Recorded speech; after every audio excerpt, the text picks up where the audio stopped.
ಅಬಕಾರಿ ನೀತಿ ಬದಲಾವಣೆಯಲ್ಲಿ ಅಕ್ರಮ ಹಣ ವರ್ಗಾವಣೆ ನಡೆದಿದೆ ಎನ್ನುವ ಪ್ರಕರಣಕ್ಕೆ ಸಂಬಂಧಿಸಿದಂತೆ ಇಡಿ ಜಾರಿ ನಿರ್ದೇಶನಾಲಯವು ದಿಲ್ಲಿ ಮುಖ್ಯಮಂತ್ರಿ ಅರವಿಂದ್ ಕೇಜ್ರಿವಾಲ್ರಿಗೆ 4ನೇ ಬಾರಿ ಸಮನ್ಸ್ ಜಾರಿ ಮಾಡಿದೆ.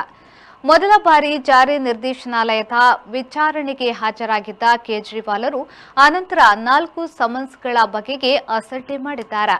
ರಾಜಕೀಯ ಕಾರಣಕ್ಕೆ ಮತ್ತು ಲೋಕಸಭೆ ಚುನಾವಣೆಯನ್ನ ಮುಂದಿಟ್ಟು ಜಾರಿ ನಿರ್ದೇಶನಾಲಯವು ಮತ್ತೆ ತನಗೆ ಸಮನ್ಸ್ ನೀಡುತ್ತಿದೆ ಎಂದು ಕೇಜ್ರಿವಾಲ್ ಆರೋಪ ಮಾಡಿದ್ದಾರೆ.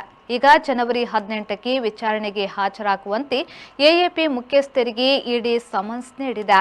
2021ರಲ್ಲಿ ದಿಲ್ಲಿ ಸರ್ಕಾರವು ಅಬಕಾರಿ ನೀತಿ ಬದಲಾಯಿಸಿತ್ತು.